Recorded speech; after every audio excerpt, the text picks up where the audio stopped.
ये आस्वादन करने के माध्यम से हमको ज्ञान मिल रहा है कि तत्व क्या है।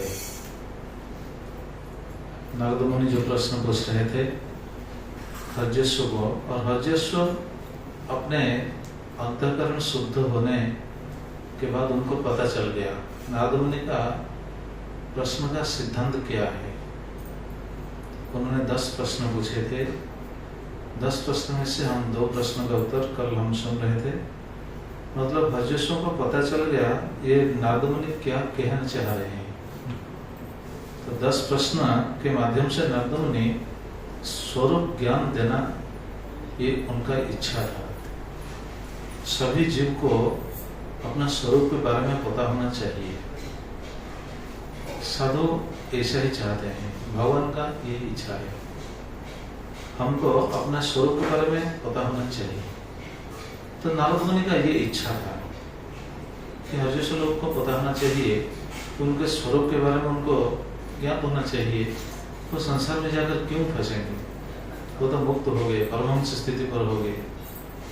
इसलिए 10 प्रश्न पूछे थे, और ये 10 प्रश्न सिर्फ उनके लिए नहीं, ये 10 प्रश्न कौन किसके लिए, सभी के लिए, जगतवासियों के लिए। क्योंकि भागवतम का जो सिद्धांत है, भगवत गीता का जो सिद्धांत है, भगवान जो सब सिद्धांत दिए है, भगवान जो उपदेश दिए है, सिर्फ एक आदमी के लिए नहीं। जैसे भगवत गीता में भगवान श्री कृष्ण अर्जुन को उपदेश दे रहे थे, इसका मतलब नहीं कि भगवान का उपदेश सिर्फ अर्जुन के लिए ही उद्दिष्ट है। नहीं, अर्जुन थे माध्यम, अर्जुन के माध्यम से हम सबके लिए उपदेश है।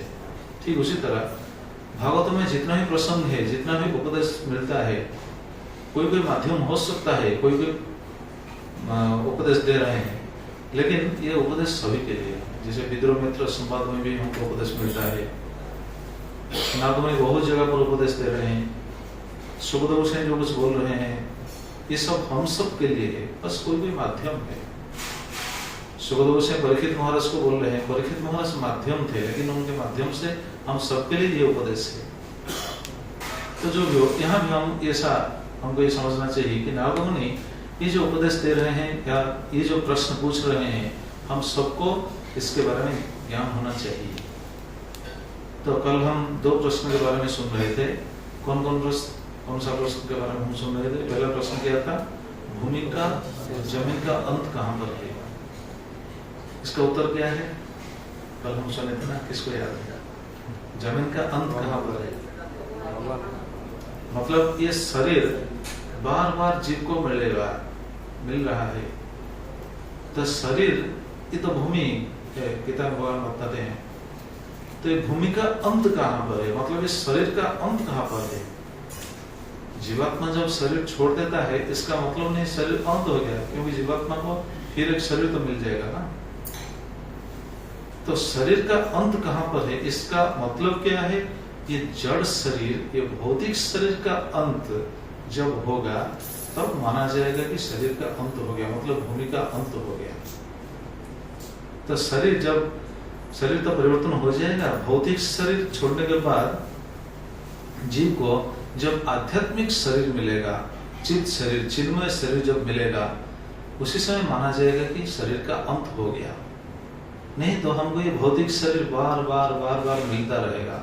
ब्रह्मांड के जिस जगह पर हम जा सकते हैं, लेकिन ये शरीर भौतिक शरीर ही होगा। जैसे देवताओं का शरीर हम जैसे शरीर नहीं है, हमारे जैसे शरीर से वो बहुत ऊपर है, लेकिन उनका शरीर भी भौतिक शरीर है। हमारा शरीर भौतिक शरीर है। भौतिक शरीर मतलब 5 चीज का ज्यादा इकट्ठे होकर ये शरीर को निर्मित किया गया है। भूमि, जल, अग्नि, वायु, आकाश, ये 5 चीज का सम्मिश्रण है हमारा ये शरीर। तो देवता लोग का शरीर जो है, उनका शरीर भी भौतिक शरीर है। उनके शरीर में भी ये 5 चीज है। जैसे जल में जो जीव रहते हैं, उनका शरीर भी भौतिक शरीर है। उनका शरीर में है ये 5 चीज ही दिखाई देगा। लेकिन वो शरीर में कौन सा भाग ज्यादा है, ये हमको ज्ञान होना चाहिए। जैसे हमारा शरीर से हम अगर देखेंगे, हमारे शरीर में कौन सा भाग ज्यादा है? भूमि का भाग ज्यादा है। हालांकि जल भी है, अग्नि भी है, हमारा शरीर में अग्नि नहीं है? अग्नि है तो टेम्परेचर कैसे हम देखते हैं? अग्नि है ना, जल भी है ना, सब कुछ है, लेकिन भूमि भाग अधिक है। देवताओं के शरीर से अगर हम देखेंगे देवताओं के शरीर में कौन सा भाग अधिक है पता है? वायु भाग, आकाश भाग बोल सकते हैं, वायु भाग बोल सकते हैं। जैसे मछली के शरीर में कौन सा भाग अधिक है? जल का भाग अधिक है। देवता लोग जैसे हम शरीर छोड़ते हैं, हम जब शरीर छोड़ते हैं, हमारे शरीर को अगर हम फेंक देंगे या फिर जला देंगे, जो भी करेंगे, तो शरीर भूमि जमीन से ही मिल जाएगा, जमीन से ही मिल जाएगा। जब देवता लोग शरीर छोड़ते हैं, उनका शरीर को कौन लेकर संस्कार करते हैं पता है? देवता लोग भी शरीर छोड़ते हैं ना एक दिन, तो उनको भी छोड़ना पड़ेगा ना। मरते मरोड़े देहा वही देवता है मरे, तो देवता का शरीर उनको भी छोड़ना पड़ेगा। तो उनका शरीर कहाँ पर, वो कौन लेकर उनको संस्कार करेगा? किस उनका शरीर का क्या हाल होता है शरीर छोड़ने के बाद? ठीक है, सोचते रहिएगा, मैं बाद में बताऊंगा। देवता भी शरीर छोड़ते हैं कि नहीं? छोड़ते हैं। तो उनका शरीर किधर जाता है? क्या उनको समाधि देते हैं या फिर उनको जलाते हैं? क्या करते हैं? देवताओं का शरीर जब छोड़ते हैं वो शरीर को क्या करते हैं पता है माता जी? ठीक है, सोचते रहिएगा। डिफिकल्ट क्वेश्चन है। सुनने से पता चलेगा, शास्त्र में ऐसा वर्णन है। ठीक है, ये आप सोचते रहिएगा, बाद में लास्ट में बताएंगे। तो जो भी शरीर हमको मिलेगा, कहने का तात्पर्य क्या था? ये भूमि का जमीन का अंत कहाँ पर है? मतलब जब ये भौतिक शरीर बार बार मिलता रहेगा, इससे हमको ये ज्ञात होना चाहिए कि जमीन का अंत नहीं हुआ है। जब ये भौतिक शरीर छूट जाएगा, हमको आध्यात्मिक शरीर मतलब चिन्मय शरीर मिलेगा, तब जमीन का अंत हो गया। तो हम जो भी कार्य करते हैं, बस बाद में हमको भौतिक शरीर ही मिलेगा, थोड़ा सुख मिलेगा, थोड़ा दुख मिलेगा। ये क्वेश्चन अभी हो रहा है, क्वेश्चन करके हम बीज डालते हैं। कौन सा बीज डालते हैं? कल हम सुन रहे थे, पाप और पुण्य का बीज डालते हैं, तो वो फल रूप आएगा। फल रूप में कैसा आएगा? सुख और दुख के फल रूप आएगा।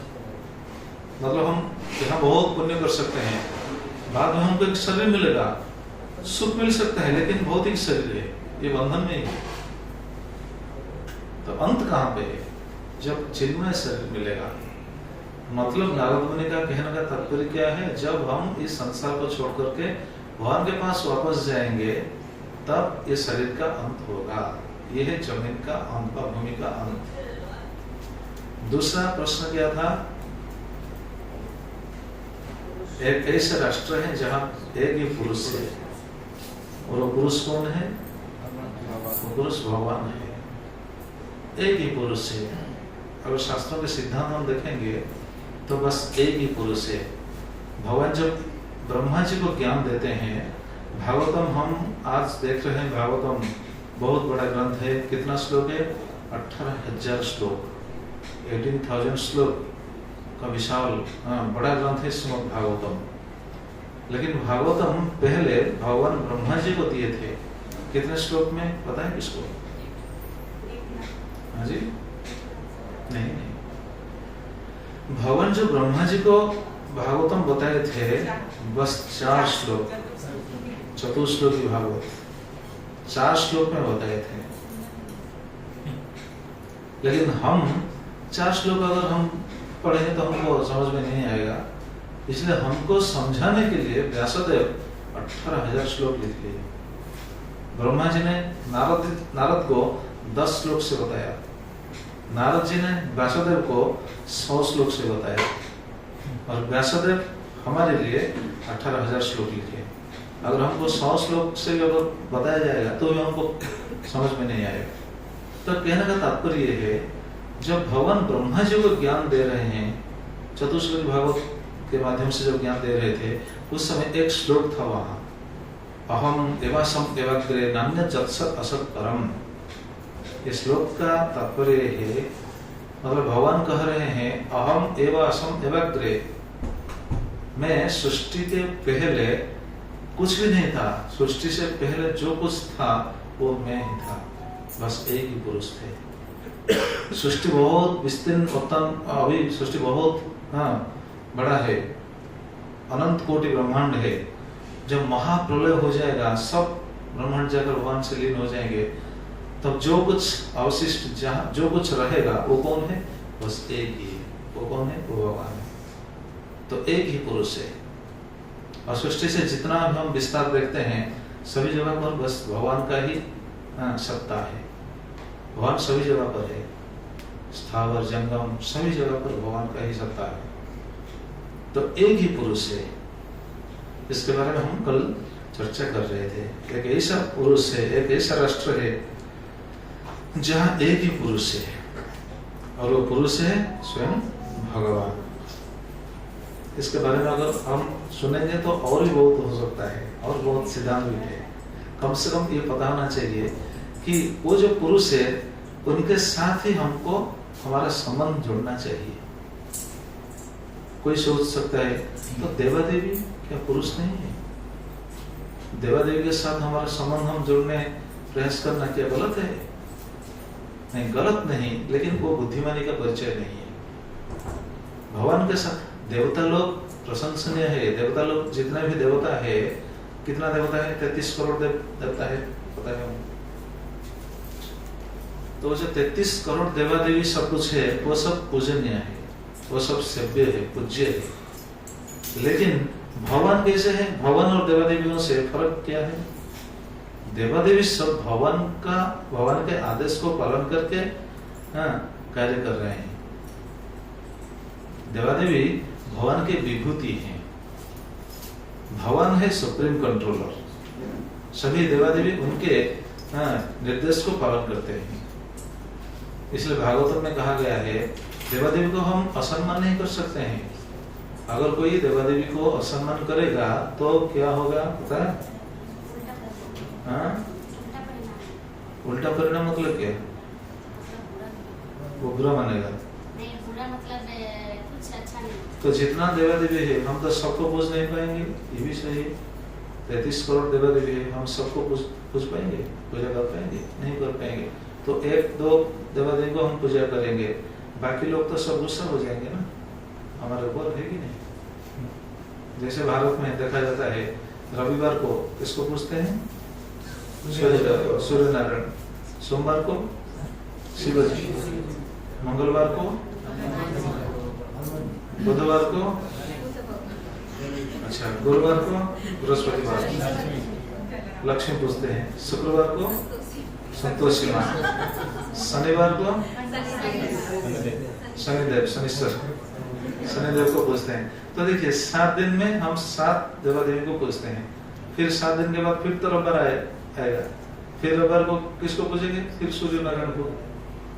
तो 33 करोड़ देवा देवी में से सिर्फ 7 को हम पूजे हैं, बाकी सब तो गुस्सा हो जाएंगे ना, है कि नहीं?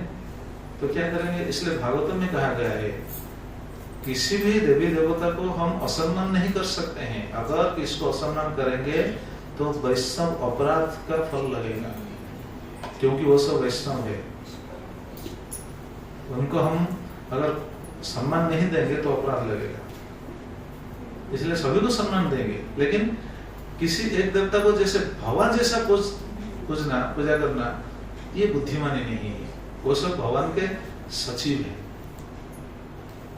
जैसे प्रधानमंत्री है, उनके अंडर में मंत्रिमंडल है कि नहीं? तो हम 1-2 मंत्री को पूजा करेंगे, बाकी मंत्री तो गुस्सा हो जाएंगे ना, लेकिन हम प्रधानमंत्री को और पूजा करेंगे। तो अगर कोई मंत्री गुस्सा भी करेगा तो भी कोई फर्क नहीं पड़ेगा। क्यों? प्रधानमंत्री तो हमारे ऊपर प्रसन्न है ना, है कि नहीं? उसी तरह भागवत में ऐसा बताया गया है। भागवत में बताया गया है, जैसे जथा तरुर्मूल निषेविचेन, जथा तरुर्मूल निषेविचेन, जैसे वृक्ष के मूल अगर हम जल देते हैं तो क्या होता है? सभी शाखा प्रशाखा, फल, पत्ता, फूल सब कुछ वो जल पा जाते हैं। जैसे हम उदर को खाना देते हैं, सभी अंग प्रत्यंग खाना का वो क्या बोलते हैं, जो शक्ति उनको मिल जाता है, या फिर हाथ के लिए कुछ ज्यादा हाथ को खाना देते हैं, कान के लिए कानों को खाना देते हैं, नहीं, उधर को खाना देते हैं, सभी अंग प्रत्यंग अपने आप पुष्ट हो जाते हैं। उसी तरह यथा तरोल मूल निशे विचय ना, हाँ उसके बाद क्या बोलते हैं, बहुत सुंदर। ठीक उसी तरह जब अच्युत के सेवा हम करते हैं, अच्युत के सेवा करने से क्या होता है, सभी देवताओं अपने आप प्रसन्न हो जाएंगे। प्राण अपहार च जथेन्द्रियाणां तथैव सर्वहरणम अच्युत इच्छा, तथैव सर्वहरणम अच्युत इच्छा। ठीक उसी तरह जब अच्युत को, भगवान को हम पूजा करेंगे, सभी देवादेवी अपने आप पूजित हो जाएंगे। तो एक है वो पुरुष राष्ट्र, बस राष्ट्र में एक ही पुरुष है, और वो कौन है, वो है भगवान। और देवता देखिए, बहुत लोग देवताओं को कुछ कुछ मानते हैं, है कि नहीं? देवताओं को मांगना और भगवान को मांगना फर्क है कि नहीं? क्या फर्क है पता है? कोई लोग देवता को मांगेंगे और कोई भगवान को मांगेंगे। भगवान को मांगना ये तो सही है कि नहीं? अगर कोई भगवान को मांगता है वो तो कम से कम तो बुद्धिमान है।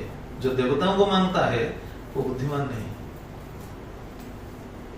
देवता लोग सचिव है, कर्म सचिव है, बस हमको कुछ मिले इसलिए सब देवताओं को क्या कहते हैं, बस अपॉइंटमेंट दिया गया है, लेकिन मालिक तो भगवान है।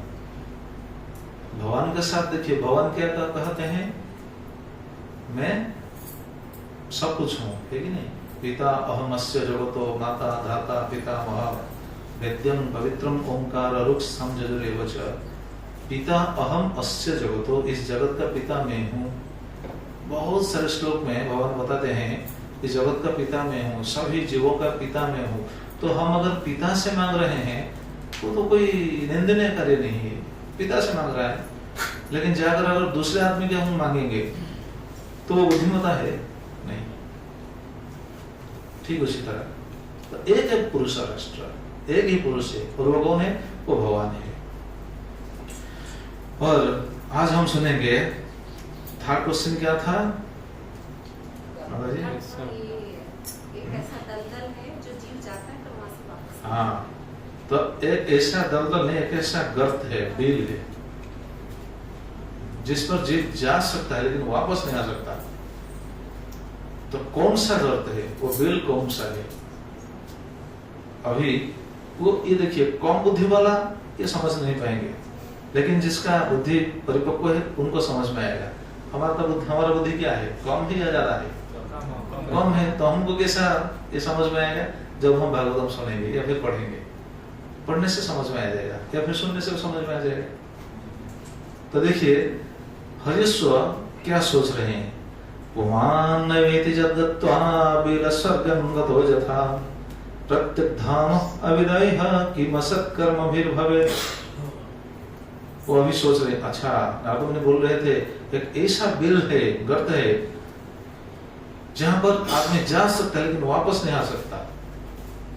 तो अगर हृदय जैसे जीवात्मा, एक एक पॉइंट हम सोचेंगे, जैसे जीवात्मा किधर रहते हैं? हमारे शरीर में, हृदय में रहते हैं। कहा जाता है ईश्वर सर्वभूतानां हृदय से अर्जुन तिष्ठति। सभी जीवों का हृदय में भगवान है, और जीवात्मा हृदय में है। तो देखिए जीवात्मा हमारा शरीर हृदय में है, तो अगर ये जीवात्मा हृदय को अगर बिल हम समझेंगे, हृदय एक बिल है, बिल के अंदर अगर जीवात्मा घुस गया तो वापस आ सकता है या नहीं आ सकता है? क्योंकि ये शरीर में, ये हृदय में जीवात्मा कितने दिन तक रहेगा? बस 50 साल या 60 साल, पता भी नहीं कितना साल रहेगा, तो कोई गारंटी नहीं है। लेकिन एक दिन आएगा छोड़कर चला जाएगा, किधर जाएगा? और एक बिल में घुस जाएगा, और एक शरीर उनको मिल जाएगा ना, है कि नहीं? तो बार बार शरीर प्राप्त मतलब वो शरीर को प्राप्त करता है, छोड़ता है, प्राप्त करता है, छोड़ता है, मतलब बिल में घुसता है, फिर वापस आ जाता है, घुसता है, वापस आ जाता है, फिर दूसरा बिल में घुसता है। तो बार ऐसा होता है। लेकिन एक ऐसा बिल है जिधर जाएगा वापस नहीं आएगा। तो कोई सोच सकता है जैसे बहुत पुण्यात्मा लोग नीचे लोक में जाते हैं, नीचे लोग क्या है, जैसे तल, अतल, तलातल, रसातल, पाताल, ये सब सोतल, ये सब नीचे के लोग हैं। पुण्यात्मा लोग नीचे भी जाते हैं और पुण्यात्मा लोग ऊपर भी जाते हैं, जैसे स्वर्ग जाते हैं। कोई अगर स्वर्ग जाता है या फिर नीचे जाता है तो क्या होता है, वहां रहेगा, परमानेंटली रहेगा? नहीं रहेगा। जैसे बहुत लोग सोचते हैं हमको स्वर्ग जाना चाहिए, स्वर्ग जाने के लिए बहुत लोग ऐसे सोचते हैं या फिर किस को बताते हैं, और उनका विचार क्या है, स्वर्ग जाना ही जीवन सफल होगा। अगर हम स्वर्ग जाएंगे तो जीवन सफल हो जाएगा। नहीं, स्वर्ग जाने से जीवन सफल नहीं होगा। स्वर्ग में क्या है, भागवतम में आपको पता चलेगा, जब बलि महाराज के चरित्र आप पढ़ेंगे तब पता चलेगा स्वर्ग का स्थिति क्या है। स्वर्ग में बहुत सुख है, सुख का कोई ठिकाना नहीं है। इतना सुख आप चिंता मतलब सोच नहीं सकते हैं। स्वर्ग में इतना सुख मिलता है, अगर सुनेंगे तो जरूर इच्छा होगा स्वर्ग जाने के लिए इच्छा होगा। जैसे हम इधर खाने के लिए प्रयास करते हैं कि नहीं, खाने के लिए हम अगर सोचेंगे आज हम पनीर सब्जी खाएंगे, अगर सोचेंगे तो कैसा खाएंगे? सोचने से मिल जाएगा? क्या करना पड़ेगा? पहले खरीद के लाना पड़ेगा। खरीदने के लिए पैसा इकट्ठे करना होगा, पैसा इकट्ठे करने के लिए परिश्रम करना पड़ेगा, परिश्रम करने के बाद पैसा मिलेगा, बाद में जाकर खरीद कर लाएंगे, खरीदने के बाद भी बनाएंगे, बनाने से अगर थोड़ा सा इधर उधर हो गया तो हो गया है कि नहीं? बनाने के बाद खाएंगे। मतलब अगर पनीर खाना है या फिर रसगुल्ला खाना है, जो कुछ खाना है, अगर सोचेंगे खाने के लिए तो देखिए कितना प्रोसेसिंग होता है, कितना प्रयास करने के बाद वो फल मिलता है कि नहीं? लेकिन स्वर्ग में ऐसा नहीं। स्वर्ग में बस सोचेंगे बस आज मुझे पनीर सब्जी खाना है तो अपने आप पास आ जाएगा। जरा सोचिए, हाँ, इधर एक गाड़ी खरीद देंगे, गाड़ी हमको आवश्यक है, ऑडी गाड़ी लेंगे तो कैसे लेंगे? अपने आप सोचने से मिल जाएगा? तो कैसे मिलेगा? मतलब फिर वही तरीका, काम करेंगे, पैसे इकट्ठे करेंगे, बाद में खरीदेंगे। सिर्फ खरीदने से भी चला नहीं पाएंगे, सीखना पड़ेगा, ड्राइविंग लाइसेंस होना चाहिए, है कि नहीं? बहरीन में तो बहुत फाइन भी भरना पड़ेगा। हाँ, वैसे तो है। तो देखिए, तो हम सोचते हैं कि हमको गाड़ी चाहिए, सोचने से नहीं होगा, कितना तरीका है। लेकिन वहां स्वर्ग में ऐसा नहीं है। स्वर्ग में आप सोचेंगे मुझे ऐसा विमान चाहिए, बस इधर से उधर जाऊं, बस अपना विमान आ जाएगा बस। तो जरा सोचिए, यहाँ रहेंगे या फिर वहां जाएंगे? हाँ जी, इधर रहेंगे। वहाँ इतना फैसिलिटी है, बहुत सुंदर फैसिलिटी है। नहीं जाएंगे? ये सब नहीं मिल पाएगा। अच्छा, ये नहीं मिल पाएगा। जो भी आप चाहेंगे वहां मिल जाएगा। फिर भी देवता लोग क्या सोचते हैं पता है? भागवत में उनका प्रार्थना है, भवन से वो प्रार्थना करते हैं। वो प्रार्थना क्या करते हैं? वो प्रार्थना करते हैं, प्रभु जी हमको इधर सब कुछ मिल सकता है, मिल सकता नहीं, मिलता है। वहां सब कुछ मिलने के बावजूद भी वो प्रार्थना करते हैं, कल्पायुषां स्थान जयत् पुनर्भवात्, क्षणायुषा भारत भुजयोवर, क्षणेन मर्त्येन कृतं मनस्विनां, सन्न्यस्य संजन्ति अभयं पदं हरे। उनका ऐसा विचार है, ऐसा प्रार्थना है भगवान से, कल्पायुषां स्थान जयत् पुनर्भवात्। उनको आयु बहुत दीर्घ आयु, उनका आयु बहुत दीर्घ है। जैसे हमारा आयु यहाँ तो कितना है, 1 साल, ऐसा भी 100 साल कल युग में, हालांकि 100 साल तक तो कोई नहीं जा पाता। तो देवता लोग का आयु बहुत दीर्घ है। पता है कितना उनका आयु? देवता लोग कितना दिन वहाँ जीते हैं, कोई बता सकता है? कितना दिन लोग जी? 100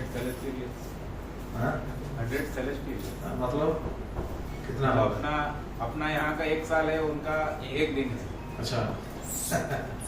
देवता लोग का ऐसा शास्त्र में वर्णन है, देवता लोग 1 मनवंतर तक वहां रहते हैं। एक मनवंतर मतलब सुने थे ना पहले दिन, 71 चतुर्युग, वो है एक मनवंतर। जब एक मनवंतर बीत जाता है, देवता लोग का परिवर्तन हो जाता है। मतलब देवता एक पोस्ट है, उस जगह पर और एक पुण्यात्मा जाएंगे। हो सकते हैं आप भी हो सकते हैं, मैं भी हो सकता हूँ, पता नहीं कौन जाएगा। जो पुण्यवान है उस देवता का पोस्ट उनको मिल जाएगा। एक मनवंतर जब बीत जाता है, 6 परिवर्तन हो जाता है। भागवतम 8 कांडों में ऐसा वर्णन है, 6 आदमियों का परिवर्तन हो जाता है। पता है कौन कौन? एक है इंद्र, दूसरा है देवता, तीसरा है मनु, चौथा है मनुपुत्र, मनु के पुत्र, पांचवा है सप्तर्षि, और छठा है मनवंतर अवतार, भगवान के अवतार। तो कहने का तात्पर्य है, एक मनवंतर जब बीत जाता है, देवता लोग से परिवर्तन हो जाते हैं। मतलब इतना लंबी आयु, इतना बहुत बड़ा आयु उनको भोगने मिलता है वहां। लेकिन ये भी फिक्स नहीं है, हो सकता है अगर पुण्य खत्म हो जाएगा तो वो नीचे गिर जाएंगे। हम पूछे थे ना, देवता लोग जब शरीर छोड़ते हैं, उनका शरीर किधर जाता है? कुछ समझ में आया? समय तो ले लिया आपने बहुत। देवता लोग जब शरीर छोड़ते हैं, हाँ आएंगे तो वो तो बाद में, लेकिन वो शरीर का क्या होता है? वो शरीर का क्या होगा? हाँ, देवता लोग जब शरीर छोड़ते हैं, जैसे हम हमारा शरीर छोड़ते हैं, जीवात्मा जब छोड़ चले जाते हैं, उस समय हमारा आत्मीय स्वजन लेकर शरीर को दाह करते हैं, संस्कार करते हैं। लेकिन देवता लोग जब शरीर छोड़ते हैं, जब जीवात्मा छोड़कर चले जाते हैं, उनका शरीर वायु में देखते देखते डिसअपीयर हो जाएगा। देखते देखते उनका वायु में शरीर है, शरीर डिसअपीयर हो जाएगा। ऐसा नहीं कि उनको लेकर दाह करेंगे, संस्कार करेंगे, कुछ भी नहीं। और ये देवता लोग जब शरीर छोड़ते हैं, वो तो ऐसा हो गया, लेकिन कब शरीर छोड़ेंगे इसका कोई गारंटी नहीं। अगर पुण्य खत्म हो गया, वहां अगर कुछ पाप कर देंगे तो भी नीचे गिर जाएंगे। तो कहने का तात्पर्य क्या था? ये जो हम पॉइंट सोच रहे हैं, इसके बारे में सोच रहे हैं, याद कर रहे हैं, या फिर चर्चा कर रहे हैं, एक ऐसा बिल है जिसके अंदर जा सकता है लेकिन वापस नहीं आ सकता। मतलब स्वर्ग जाने के बाद भी उनको तो वापस आना पड़ता है, आ रहे हैं। और नीचे लोग जितने भी है, वो भी बहुत पुण्य लोग है। अगर वहां भी जाएंगे, वहीं से भी हमको आना पड़ेगा। जो भी जाते हैं उनको भी आना पड़ता है। ब्रह्मलोक तक जाएंगे, फिर भी आना पड़ेगा, वापस आएंगे।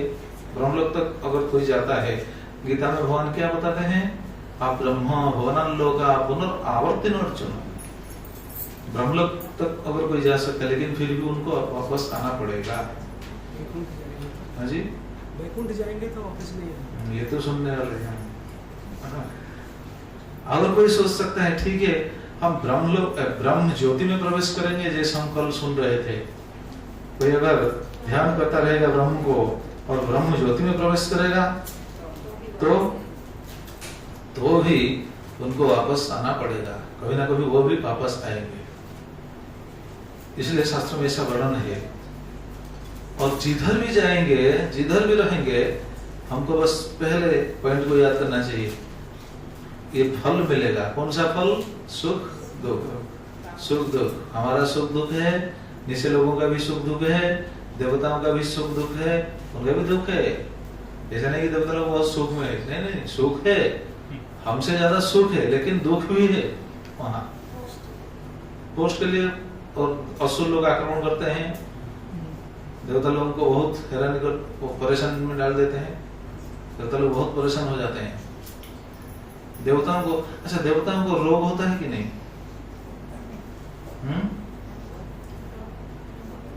सब कंफ्यूजन में पड़ जाएंगे। देवता लोगों को रोग होता है कि नहीं? होगा भी, वो बोलेंगे मैं ठीक हो जाऊं, ठीक हो जाऊं।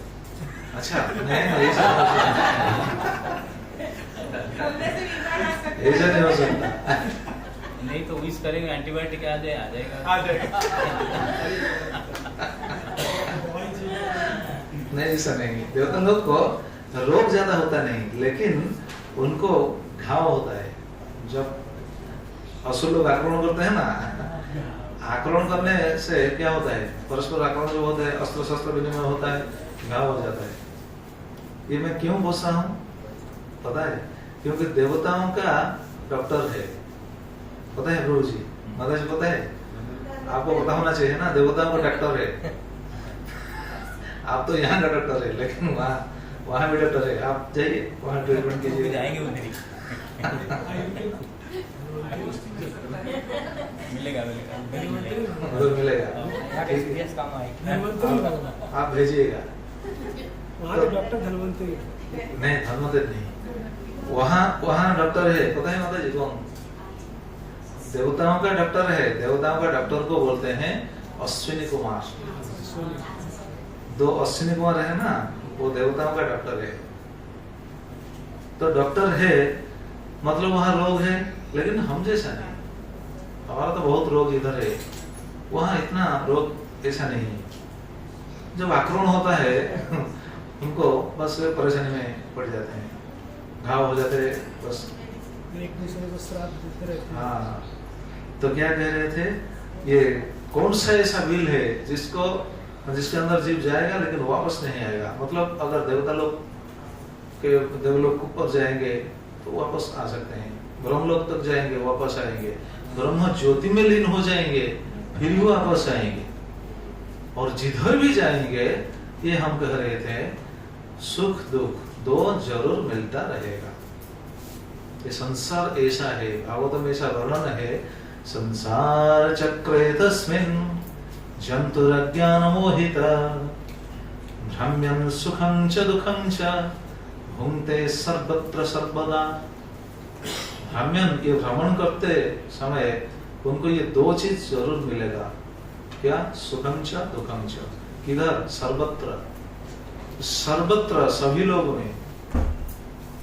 लोग में सुख है दुख है। ब्रह्मा जी का भी दुख है, सभी लोग में ये दुख मिलेगा। सुख है, कुछ सुख है, जैसा हमको कुछ सुख भी मिलता है, सुख नहीं मिलता ऐसा नहीं कह सकते, नहीं मिलता है। लेकिन सुख कितना है पता है हमको? इधर कितना सुख मिलता है, दुख कितना मिलता है। जैसे शास्त्रों में वर्णन है, अगर आप डेजर्ट में चल रहे हैं, डेजर्ट हिंदी में क्या होता है? डेजर्ट रेगिस्तान। हाँ, अगर रेगिस्तान में जा रहे हैं, बहुत धूप है, ऊपर भी धूप है, नीचे भी बहुत ये बालू बहुत तप्त है, गर्म है, उधर जा रहे हैं, जाते समय क्या होगा? बिल्कुल गला सूख जाएगा, है कि नहीं? तो उस समय कितना जल चाहिए? उस समय पीने के लिए कितना जल जीव चाहता है? कितना जल? बहुत जल उनको आवश्यक है ना उस समय। लेकिन उस समय अगर थोड़ा सा जल, जस्ट एक क्या, इसको क्या कहते हैं? अंजलि। हाँ, एक अंजलि में जैसा जल जैसा आएगा, जितना जल आएगा उतना जल मिलेगा, तो क्या होगा? क्या वो तृप्त हो पाएगा? बस गला क्या होगा? थोड़ा गीला हो जाएगा, बस वैसा है। गला जस्ट गीला हो जाता है, उनका तृप्त नहीं होता। ये जगत का सुख ऐसा ही है। आप बताइए जगत में कौन तृप्त है? कोई तृप्त है? आज तक अगर देखें, आज तक कोई तृप्त नहीं हो पाया, हो नहीं पाएंगे। जब तक भगवान को पकड़ करके नहीं चलेंगे, भक्ति नहीं करेंगे, तब तक तृप्ति नहीं मिलेगी। बस कोई भी यहाँ तृप्त नहीं है। चाणक्य पंडित जी बात बताते हैं, इस जगत से जो भी छोड़कर जाते हैं वो तृप्त होकर कोई नहीं जाता, सब अतृप्त होकर जाते हैं। तृप्त होना चाहिए, तृप्त मतलब संतुष्ट होना चाहिए, संतोष होना चाहिए, सभी समय संतोष में रहना चाहिए। कोई संतोष दिखता है? सभी को देखेंगे तो बहुत परेशानी है। हाँ? और चाहिए और चाहिए नहीं, ऐसा होना नहीं चाहिए। बस हमको क्या बोलते हैं, जीने के लिए जितना जरूरत है भगवान हमको देंगे, बस। शास्त्रों का ये सिद्धांत है, भगवान जब जीव को इस जगत पर छोड़ते हैं, जीव के मुख है कि नहीं? पीयूष तुम्हारा मुख है कि नहीं? है। सारी जिंदगी तुम कितना खाना खाओगे पता है तुम्हें? सारी जिंदगी कितना किलो चावल खाओगे वो तो सोच नहीं सकता, लेकिन इसके माध्यम से हमको तो सोचना चाहिए ना। हम सारी जिंदगी कितना चावल खाएंगे, खाएंगे कि नहीं, या फिर उपवास रहेंगे? खाएंगे। जितना चावल खाएंगे उतना चावल, उतना शस्य, उतना खाद्य जगत में कौन रखा है? भगवान रखे है कि नहीं? भगवान रखे हैं। तो मुख दिए हैं मतलब खाद्य इधर है, खाना इधर है। तो क्यों सोचें? सोचना नहीं चाहिए। जगत में बस जैसे हम पढ़ाई करते समय हमको ये शिक्षा मिल रहा था, जीव के 3 मौलिक आवश्यकता है। क्या क्या? हाँ, रोटी कपड़ा मकान। वही रोटी कपड़ा मकान, 3 मौलिक आवश्यकता। हिंदी में क्या होगा मौलिक आवश्यकता को? मौलिक जरूरत। ये जरूरत है रोटी कपड़ा मकान, बस। रोटी अगर हमको कुछ खाने मिल गया बस हो गया, लेकिन हम इकट्ठे करते हैं, नहीं कल खाऊंगा, परसों खाऊंगा, महीने और खाऊंगा, मेरा बेटा खाएगा, हाँ 7 पीढ़ी खाएंगे, बस।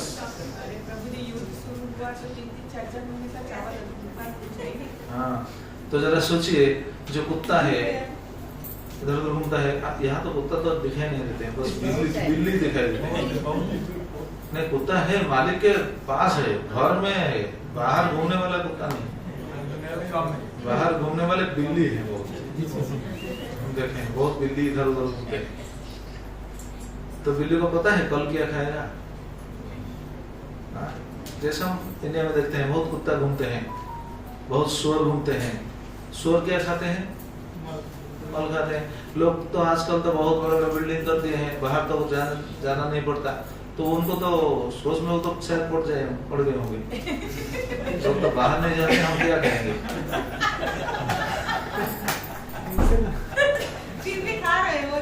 नहीं वो तो जी कहने का पॉइंट समझ में है ना, मैं क्या बोलने जा रहा हूँ। मतलब स्वर तो वो तो नहीं सोचते, अगर वो सोचेगा तो मर जाएंगे, है कि नहीं? अरे लोग इतना बड़ा बड़ा बिल्डिंग बनाते हैं, वो तो घर में बस वो मर दिया करते हैं, हम क्या खाएंगे? वो सोचते हैं, फिर भी वो जीते हैं, भगवान उनको जिलाते हैं, है कि नहीं? लेकिन मनुष्य का कितना सोच है देखिए, तो खाद्य को लेकर कितना चिंता है मनुष्य का। रोटी कपड़ा को लेकर कितना चिंता देखिए। कोई भी जीव कपड़ा नहीं पहनता है कोई जीव, हाँ? इसलिए वहाँ इंडिया से इधर आए जास्ती। तो देखिए कोई भी जीव कपड़ा नहीं पहनता, लेकिन मनुष्य कपड़ा पहनता है। कितना कपड़ा है घर में?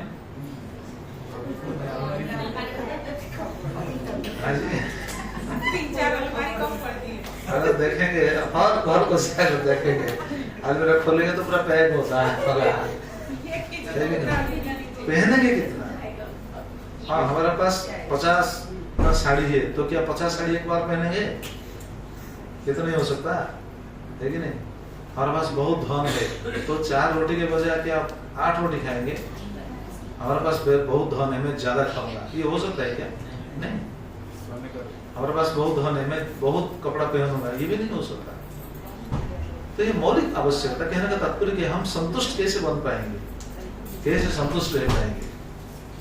संतुष्ट होना चाहिए, नहीं तो बस ये सभी जगह पर ऐसा ही है, शास्त्र में ऐसा वर्णन है। तो ये कह रहे हैं हम, भ्राम्यन सुखम च दुखम च भुंक्ते सर्वत्र सर्वदा।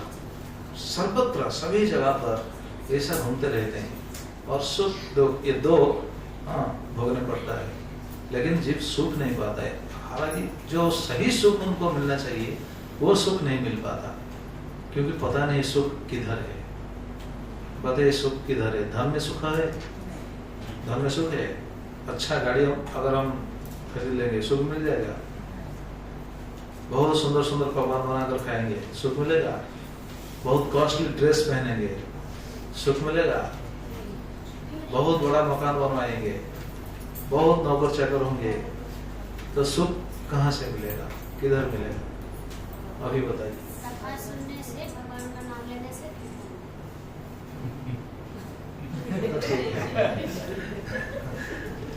तो ये तो सिद्धांत है। तो भगवान को पकड़ करके अगर हम चलेंगे तो सुख मिलेगा। देखिए सुदामा के पास कुछ भी नहीं था, लेकिन उनके पास भगवान थे, इसलिए वो सुखी थे। वो प्रशांत आत्मा, जितेंद्रिय प्रशांत आत्मा थे। हम तो शांत नहीं हो पा रहे हैं, लेकिन वो तो प्रशांत थे। हालांकि उनके पास कुछ भी नहीं था, लेकिन वो प्रशांत थे। तो ये हम चर्चा कर रहे थे। तो जिधर भी हम जाएंगे बस ये दो हमको मिलता रहेगा, सुख और दुख। तो ऐसा कौन सा जगह है, कौन सा बिल है जिस पर जीव जाएगा और वापस नहीं आएगा, वह नित्य सुख मिलेगा, ये हमको ज्ञान होना चाहिए। नहीं तो जीव जिधर भी जाएगा बस रोता रहेगा, रोता रहेगा, उनको शांति नहीं मिलेगी। हम यहाँ रोते हैं, यहाँ बिल्कुल सुख नहीं है।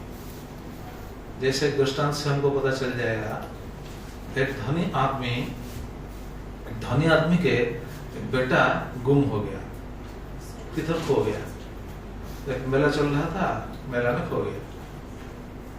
जैसे कुंभ मेला पता है, प्रयाग में होता है कुंभ मेला, भारत में 4 जगह पर होता है। तो एक मेला में जाकर ऐसा गुम हो गया, पिता का उंगली छोड़ दिया, किधर गुम हो गया पता नहीं।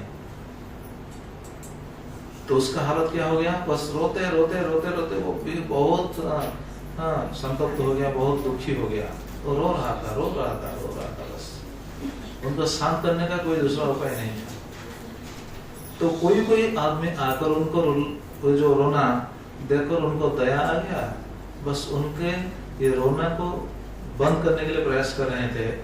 वो रो रहा था, इसलिए एक आदमी आ गया, अरे ये वो छोटा सा बच्चा इतना रो रहा है, ठीक है बच्चा मत रो, लो थोड़ा मिठाई खा लो। तो उनको थोड़ा मिठाई दे दिया, खा लो। वो बच्चा क्या कर रहा, मिठाई खाता रहा, मतलब खा रहा था, खाते समय भी रो रहा था। आप देखे हैं ना, बच्चे लोग खाते हैं वो खाते समय भी रोते हैं, है कि नहीं?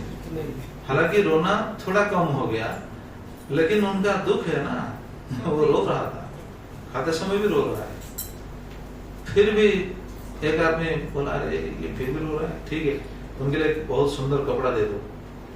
वो मेला में तो बहुत सुंदर बहुत चीज मिलता है, एक कपड़ा लाकर उनको दे दिया, ठीक है ये नया ड्रेस पहन लो, रोना बंद करो, तुम्हारा रोने से हम सब परेशान हो जाते हैं, रोना बंद कर दो।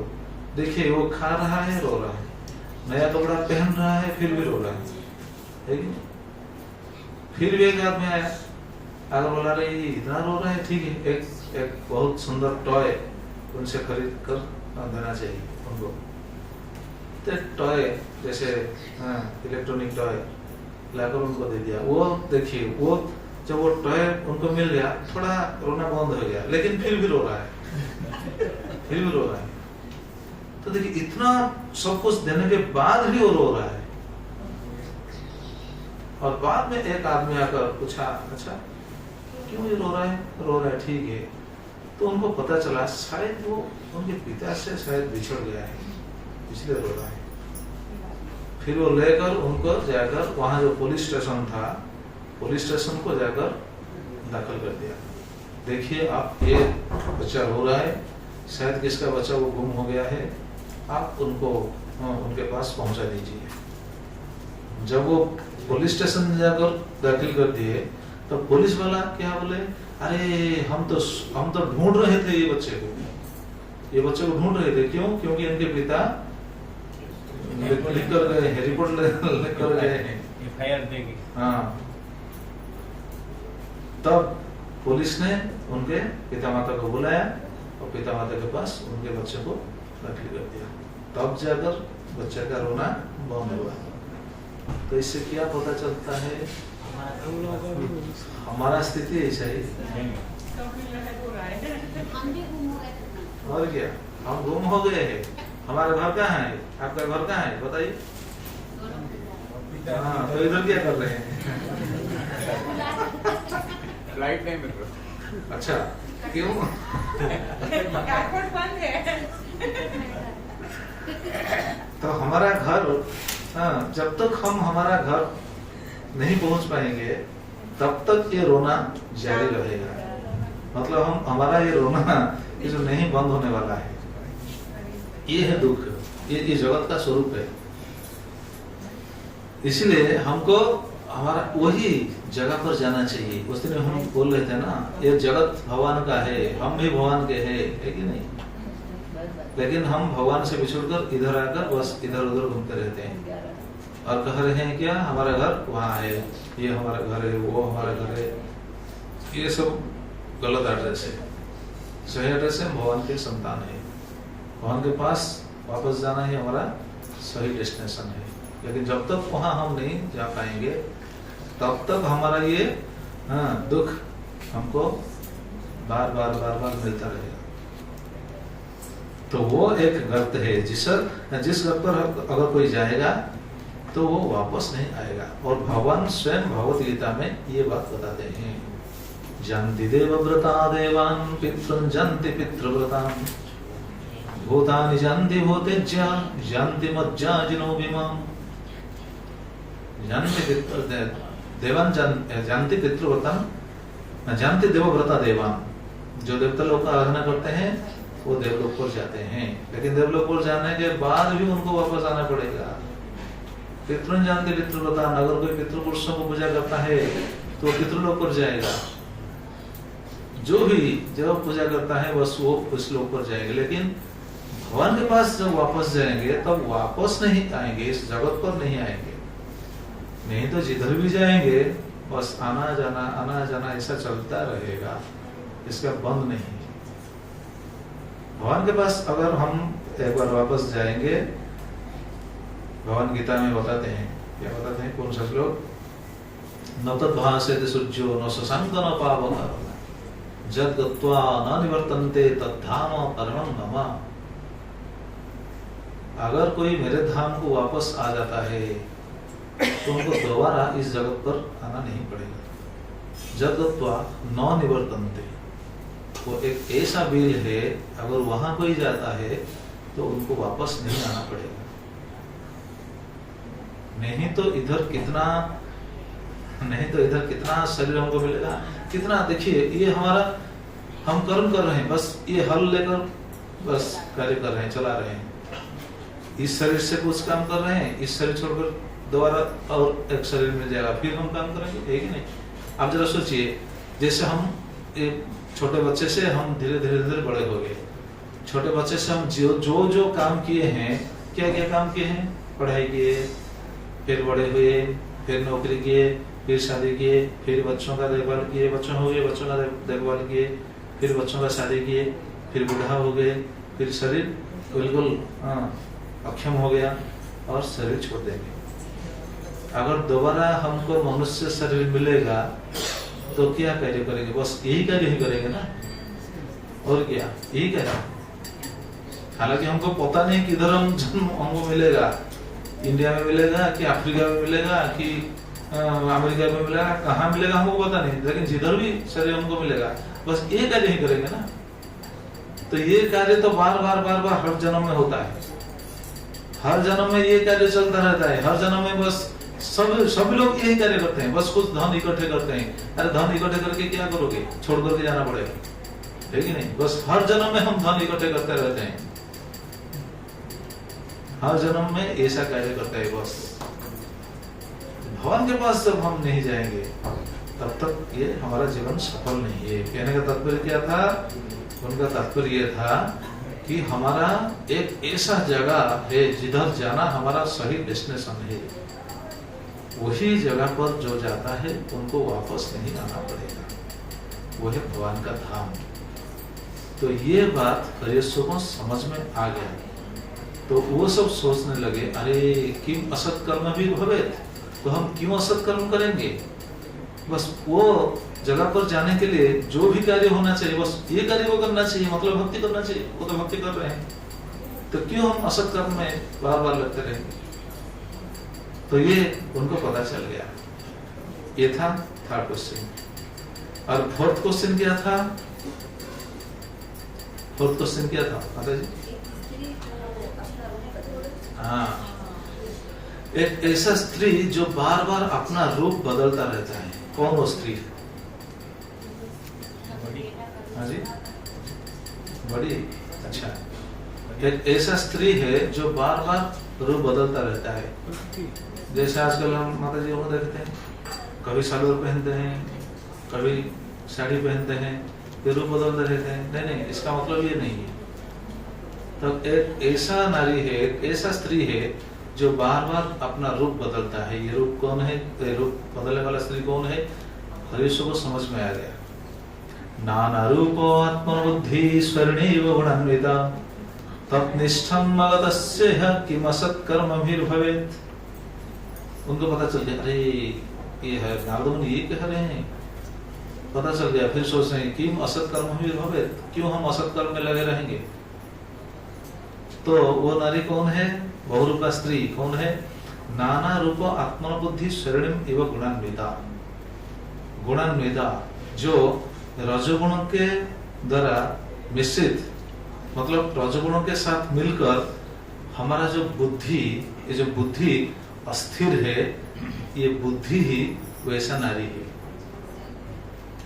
मतलब हमारा बुद्धि बार बार परिवर्तित हो रहा है ये गुण के प्रभाव से। ये बहुत सूक्ष्म तत्व है। आत्मा नाना रूपा बुद्धि स्वर्णिव गुणान्विता तत्निष्ठम अवतस्य यह असत किम कर्म भी किम भवेत्। हमारा ये बुद्धि बार बार बदलता रहता है, बदलता रहता है। कैसे? स्वैरणी इव, असती नारी जैसे। असती नारी के मति जैसा हमारा बुद्धि ऐसा है। कैसा बुद्धि? वंशीधर स्वामी उनके टीका में बताते हैं, हमारा बुद्धि क्या है? स्वैरणी इव कु विषयोन्मुखी, न तो कृष्ण विषयोन्मुखी गुणा। मतलब ये कु विषयोन्मुखी, सभी समय विषय को भोग करने के लिए हमारा बुद्धि बस चलता रहता है। कैसे हमको विषय सुख मिले, विषय भोग करने के लिए हमारा बुद्धि ऐसे चलता रहता है। तो ये है रूप बदलने वाला नारी, मतलब हमारा बुद्धि।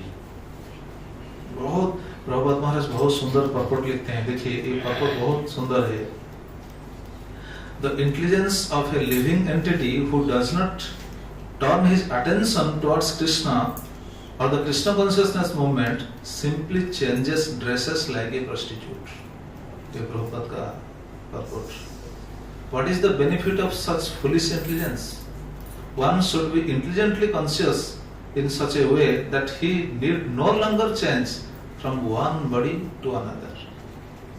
कितना अच्छा पर्पट प्रभुपाद लिखते हैं। हमारा बुद्धि है, लेकिन ये बुद्धि का क्या काम है?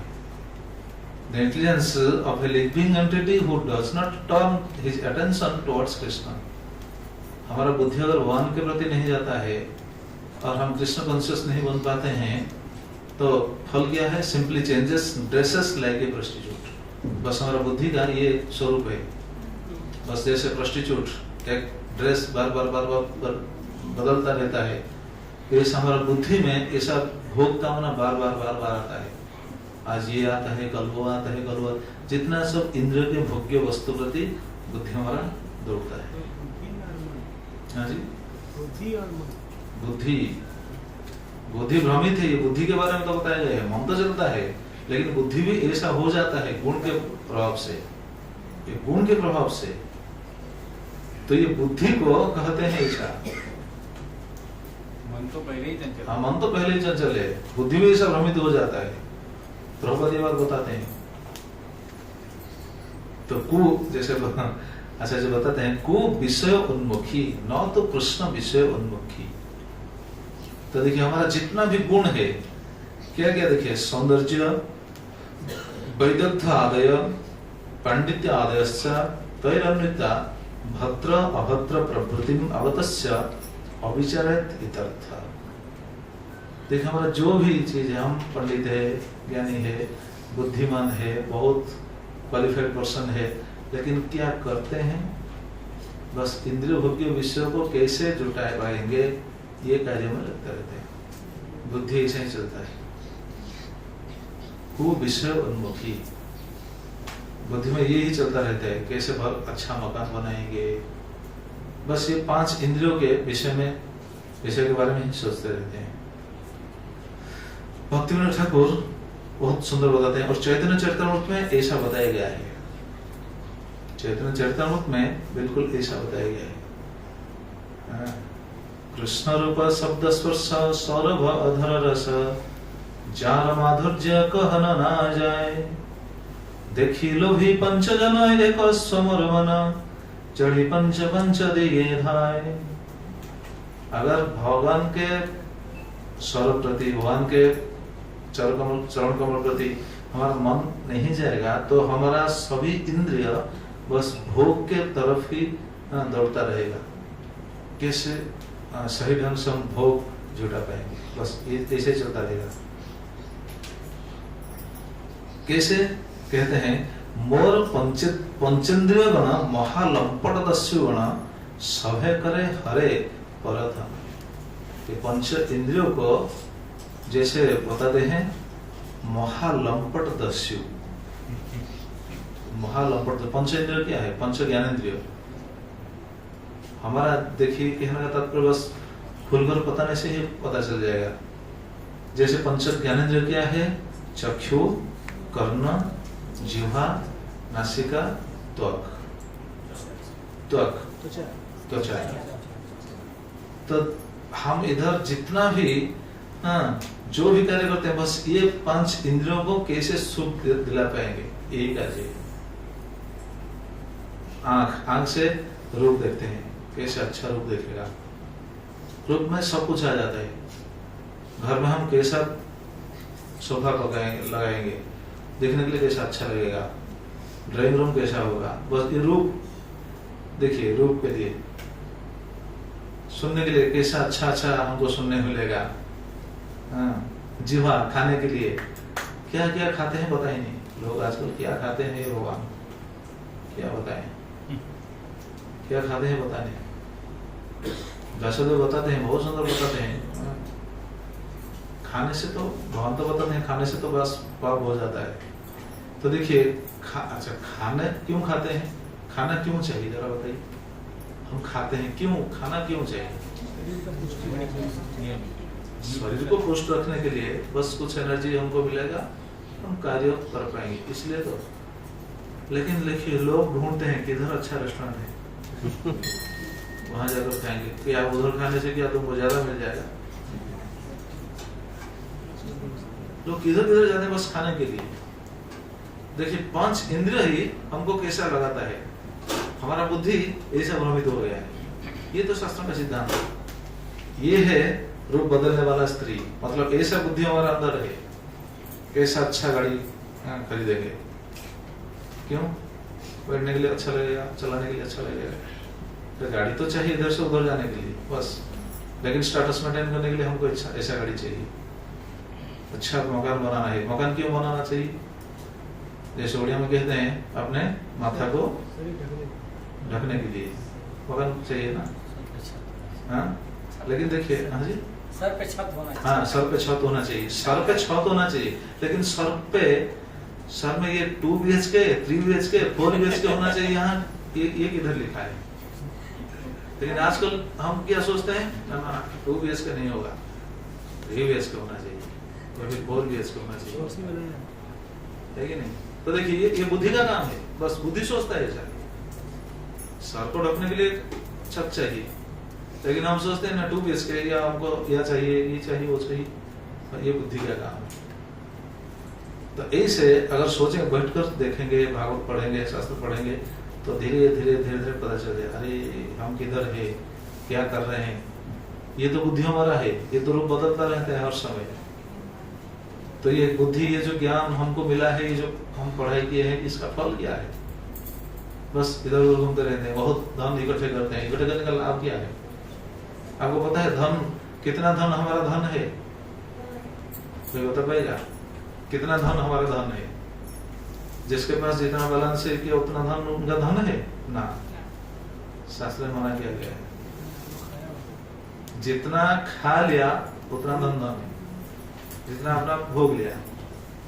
मतलब देखिए हमारे पास 50 ड्रेस है, वो ड्रेस हमारा धन नहीं। जो अभी पहना ये ही धन है, अभी जो पहना ये धन है, जो भोग रहे हैं ये धन है, जो खा रहे हैं ये धन है, और जो बैलेंस करके रखे हैं वो धन है। ये मैं नहीं बता रहा हूँ, ये चाणक्य पंडित बताते हैं, वो धन नहीं है। देखिए सही समय पर भगवान दर्शन दे रहे हैं, ये पता होना चाहिए। वही धन है। हाँ वही धन है। तो जो धन हम इकट्ठे करके रखे हैं ये धन नहीं। क्यों? क्योंकि हमको ये सबको छोड़ करके जाना पड़ेगा। तो कौन सा धन हमारा धन है? जो धन हमने दुखी, दरिद्र, गरीब लोगों को दिए हैं या फिर भगवान को दिए हैं, भगवान की सेवा में जो लगाए हैं, ये धन हमारा धन है। क्यों? क्योंकि ये धन बाद में हमको मिलेगा। जो धन भगवान के सेवा में लगाए हैं ये धन हमको बाद में मिलेगा। जो भी हम दुखी के सेवा में लगाए हैं, तो सभी उड़ीसा में क्या हुआ है ना, असम में क्या हुआ, बाढ़ आ गया। देखने तो भय लगेगा बहुत, मतलब आप दुख में भर जाएंगे। अगर वहां कुछ बेच सकते हैं ठीक है, हालांकि वो पुण्य है लेकिन वो धन है। कहने का तात्पर्य था ये तो पुण्य भी है, लेकिन सही धन भगवान के तरफ अगर हम देखेंगे, भगवान की सेवा में लगाएंगे तो ये है धन। जैसा इधर आते हैं भगवान की, राधा गोपाल कृष्ण की सेवा में कुछ धन आप लगाते हैं, बस ये ही धन है। क्योंकि ये धन भगवान बाद में आपको फिर देंगे। नहीं तो जो धन हम इकट्ठे करके रखे हैं, जैसे मुकेश अंबानी का धन कितना है सभी को पता है, पता ही नहीं कितना है, उनका धन कितना है मुझे तो पता नहीं, आपको पता है?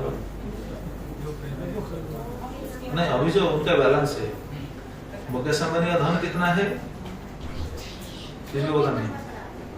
अच्छा जितना भी है, जितना करोड़ हो सकता है, लेकिन वो धन को वो छोड़कर जाएगा या फिर लेकर जाएगा? लेकर जाएगा। किधर जाएगा? वो लेकर जाएगा, वो लेकर नहीं जाएगा। देखिए उनका वो, देखिए ये बहुत बड़ा सिद्धांत है। उन्होंने बुद्धि यूज किया, उन्होंने परिश्रम किया, वो सब कुछ किया, धन को इकट्ठे किया, लेकिन कौन भोगेगा? जो भाग्यशाली है उनके घर में, उनके नेक्स्ट जनरेशन के रूप में आकर वो भोगेगा। देखिए सही है कि नहीं? तो जो आएगा वो ऐसा फॉर्चुनेट सोल है, वो पहले को भी दान किया होगा, नहीं तो उधर कैसे आएगा, है कि नहीं? लेकिन मुकेश अंबानी वो सब छोड़कर जाना पड़ेगा उनको। यहाँ जगत का ये स्थिति है, सभी का स्थिति ऐसा ही है। आपके पास जो है आप नहीं भोगेंगे, आपके नेक्स्ट जनरेशन भोगेंगे, आपको छोड़कर जाना पड़ेगा। मेहनत करने की जरूरत नहीं। हाँ जी, मेहनत छोड़ देते हैं। हाँ जी, धन जरूरत क्या है पेट्रोल? नहीं धन तो जरूरत नहीं है। वहां की सेवा बस शरीर को चलाने के लिए जितना उतना यथेष्ट है। भागवत में कहा गया है तरव किन्न जीवती, इतना क्या पेड़ पौधे हैं क्या वो नहीं जीते हैं क्या? वो भी जीते हैं। मतलब ऐसा नहीं, आजकल तो हम ऐसा नहीं कह पाएंगे कि धन आवश्यकता नहीं है। नहीं, आवश्यकता है। गृहस्थ धर्म में ऐसा है, हमको बैलेंस कुछ रखना चाहिए, ऐसा भी है, लेकिन कितना रखना चाहिए ये पता होना चाहिए। ये सुनेंगे तो आप हैरान हो जाएंगे। कितना धन बैलेंस करना चाहिए पता है? सुनेंगे तो ठीक है, ये तो ठीक है, लेकिन ऐसा करना भी चाहिए, प्रयास करना चाहिए। हाँ जी,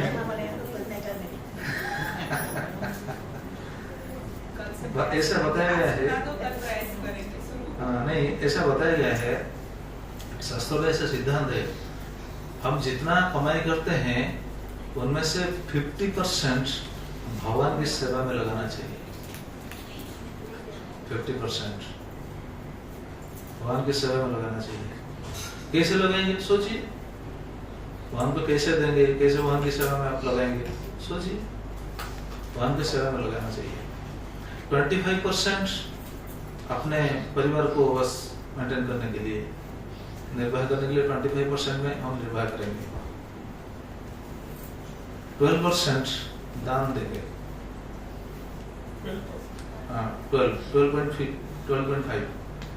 12.5 रखेंगे, कुछ कार्य के लिए, भविष्य के लिए, बस उतना ही।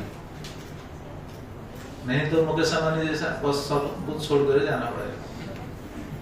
अब कौन सा चला गया एक्सीडेंट में, वो हाँ वो कौन, अनिल अग्रवाल का बेटा तो चला गया ना। पता है कितना धन था उनके पास, अभी तो है, अभी भी है 50,000 करोड़। जब उनका बेटा चला गया उनको थोड़ा बुद्धि आ गया, अरे क्या करूं, ये धन क्या करूं, कुछ कार्य में लगा रहा है। फिर भी उनको तो पता है भगवान उनको क्या बुद्धि देंगे। तो देखिए हमको ये सोचना चाहिए, तो वही धन है जो भगवान के सेवा में हम लगाए हैं। नहीं तो जो धन है तो सब जाए। कौन सी बात में हम इधर आ गए? शरीर, हाँ कपड़ा बदलता रहता है। हमारे जो बुद्धि है वो विश्व उन्मुखी, पंच इंद्रिय गांड, हमारा जो पंच इंद्रिय ये कार्य से लग रहे हैं, हमारा बुद्धि से चल। जैसे प्रभुपाद महाराज, देखिए प्रभुपाद महाराज बहुत सुंदर एग्जाम्पल देते हैं। प्रभुपाद महाराज बोलते हैं, जैसे हिंदी में क्या बोलते हैं, ईगल, बाज कितना ऊपर उड़ता है कि नहीं? बाज इतने ऊपर उड़ता है, और उनका अगर आप देखेंगे तो हैरान हो जाएंगे। वो जब उड़ता है बिल्कुल फिक्स रखता है, एरोप्लेन जैसा, वो कभी हिलाता ऐसा हमको दिखाने, हम देख नहीं पाएंगे, शायद कभी देखेंगे, नहीं तो बिल्कुल फिक्स रखकर उड़ता रहता है कि नहीं, ऊपर उड़ता है। और उनका आंख कितना शार्प है, इतने ऊपर से भी वो देख पाता है, कितना एरिया को देख पाता है कि नहीं, बहुत दूर तक वो देख पाता है। लेकिन इतना ऊपर से वो देखता है, क्या देखता है प्रभुपाद ये बताते हैं। देखिए उनके पास बुद्धि है, मतलब शक्ति है, इतने ऊपर उड़ सकता है, स्थिर करके उड़ सकता है। और कितना मतलब दृष्टि शक्ति कितना क्षीण है, मतलब शार्प है। दृष्टि शक्ति कितना शार्प है कि वो इतना ऊपर से देख सकता है। लेकिन क्या देखता है, कहाँ मुर्दार पड़ा हुआ है, कहाँ सब है। बस हमारा स्थिति ऐसा ही है। प्रभुपाद बताते हैं हमारा बुद्धि हम बहुत इंटेलिजेंट है, बहुत पढ़ाई किए हैं, हमारे पास बहुत कुछ है, लेकिन हम करते क्या, भगवान को छोड़ करके सब कार्य करते। मतलब देखिए आप लोग तो कम से कम भाग्यवान है, मैं बार बार ये बात बताता हूँ, आप लोग कम से कम भाग्यवान है। क्यों? क्योंकि भगवान के पास आते हैं, भगवान की पूजा करते हैं, भगवान की कथा सुनते हैं, भगवान का सेवा करते हैं। कम से कम भगवान, जो भगवान के लिए उनको कुछ पता ही नहीं है, भगवान के बारे में जो पता ही नहीं किसको, तो उनका स्थिति जरा सोचिए क्या है। बस ऐसे ही बुद्धि है, ज्ञान है, सब कुछ है, लेकिन क्या करते हैं, बस सब खाते हैं। जैसे बस सब डेड बॉडी को खाता है, बस ऐसा है। मतलब हमारा बुद्धि